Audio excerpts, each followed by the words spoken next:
Baik, Assalamualaikum warahmatullahi wabarakatuh. Kami dari kelompok 10 izin mempresentasikan hasil diskusi kami, yaitu tentang muqaddam dan muakhar. Saya Ilma Aulia Delin di sini sebagai moderator dan dua teman saya sebagai pemateri.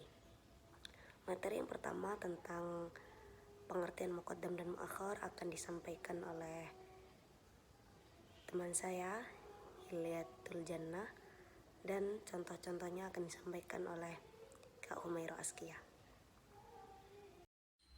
Baiklah, di sini saya akan menjelaskan mengenai definisi dan penjelasan dari muqaddam dan muakhar. Al-taqdim dan al-takhir itu dari segi etimologi berarti mendahulukan dan mengakhirkan. Sedangkan menurut terminologi, al-taqdim dan al-takhir adalah meletakkan pada kata pada urutan sebelum atau sesudah urutan asalnya karena adanya keharusan atau urgensi tertentu. Al-taqdim dan al-takhir itu terjadi karena banyak sebab yang tidak tempatnya membicarakannya di sini. Masalah ini dibagi menjadi dua macam. Yang pertama yaitu maknanya muskil atau ditinjau dari sisi zohirnya. Ketika diketahui bahwa hal itu termasuk bab yang didahulukan atau muqaddam dan yang diakhirkan yaitu muakhar, maka maknanya menjadi jelas. Ulama salaf telah memberikan perhatian terhadap permasalahan ini pada beberapa ayat. Allah Subhanahu wa taala berfirman, Bismillahirrahmanirrahim. وَلَا تُعْجِبْكَ أَمْوَالُهُمْ وَأَوْلَادُهُمْ إِنَّمَا يُرِيدُ اللَّهُ أَنْ يُعَذِّبَهُمْ بِهَا فِي الدُّنْيَا وَتَزْهَقَ أَنْفُسُهُمْ وَهُمْ كَافِرُونَ. Yang artinya, janganlah harta dan anak-anak mereka membuatmu kagum. Sesungguhnya dengan sebab harta dan anak itu, Allah berkehendak untuk menyiksa mereka di dunia dan membiarkan nyawa mereka melayang dalam keadaan kafir. Ibnu Abi Hatim meriwayatkan tentang firman Allah tersebut. Dia berkata, ini termasuk pembicaraan yang didahulukan dan yang diakhirkan. Maknanya adalah, janganlah harta-harta dan anak-anak mereka itu menarik hatimu pada kehidupan dunia, tetapi Allah Subhanahu wa taala hendak menyiksa mereka di akhirat. Yang kedua, yaitu yang maknanya tidak demikian atau tidak muskil. Al-Alamah Syamsuddin bin Asayir telah menyusun sebuah kitab tentang hal ini yang diberi judul Al-Muqaddimah fi Sirril Al-Fadh Al-Muqaddamah. Dia berkata, hikmah yang umum dalam masalah ini adalah untuk memberikan perhatian kepadanya. Seperti yang dikatakan oleh Sibawi di dalam kitabnya, mereka mendahulukan sesuatu yang lebih penting untuk dijelaskan dan lebih diperhatikan. Jadi berdasarkan hal ini, maka kita harus berhati-hati berbicara mengenai masalah ini supaya kita dapat melihat dengan jelas alasan pendahuluan dan pengakhiran itu secara jernih tanpa pemaksaan. Mana yang tidak jelas alasannya, kita serahkan saja pengetahuannya kepada yang Maha Mengetahui, yakni Allah. Mengingat bahwa berbicara tentang Allah tanpa pengetahuan termasuk sesuatu yang haram. Jika merujuk ke Al-Quran, kita dapat menemukan sekian sebab yang menjadikan sesuatu yang lazimnya diletakkan di awal kalimat, justru diletakkan di akhirnya. Pakar-pakar di bidang sastra Arab menyebutkan sekian sebab yang mengharuskan susunan satu kata menggunakan susunan yang lazim atau lumrah. Antara lain, apabila perubahan mengakibatkan racunnya makna atau hilangnya keindahan susunan kata. Sebaliknya akan sangat baik didahulukan. Kendati lazimnya ia disebut kemudian apabila ada maksud-maksud tertentu yang ingin disampaikan dalam celah susunan itu. Ini selama terjadi perubahan dari kelaziman itu dibenarkan oleh tata bahasa. Selanjutnya adalah contoh muqaddam dan muakhar dalam Al-Quran.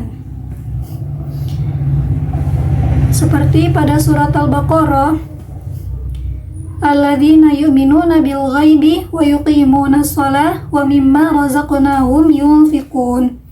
Artinya, yaitu orang-orang yang beriman kepada perkara-perkara yang gaib dan mendirikan atau mengerjakan sholat serta membelanjakan sebagian dari rezeki yang kami berikan kepadanya.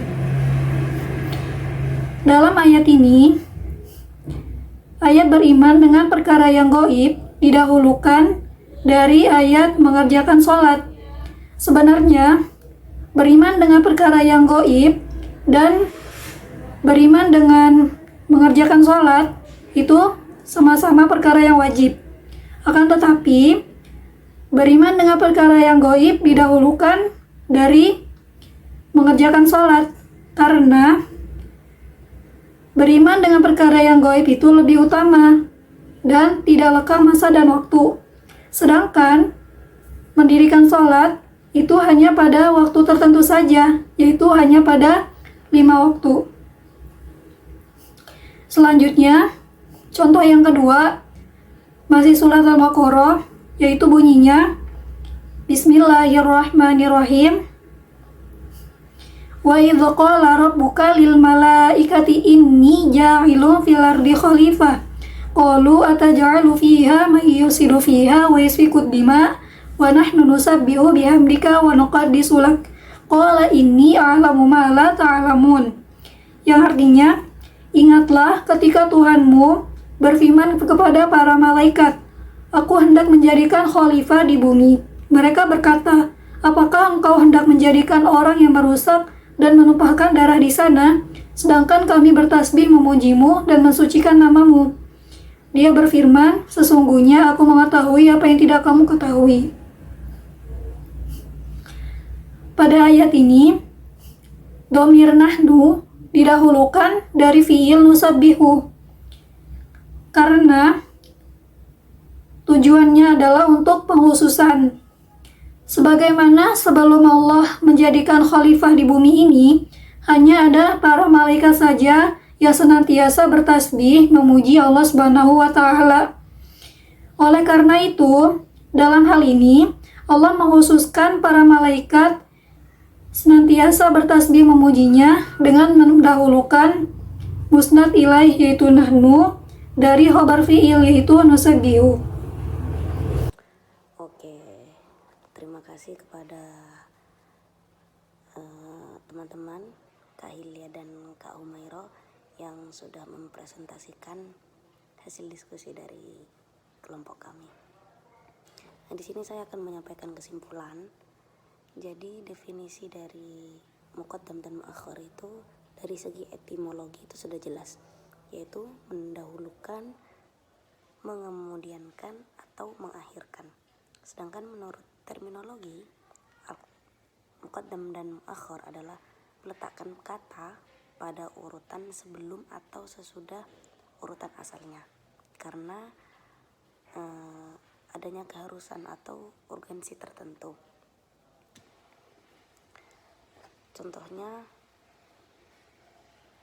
berupa ayat wala tu'jibka amwaluhum wa auladuhum innama yuridullahu ay yu'adzibahum biha fid dunya wa tazawwa anfusuhum wa hum kafirun. Mungkin cukup sekian yang dapat kami sampaikan, kurang lebihnya mohon maaf. Wassalamualaikum warahmatullahi wabarakatuh.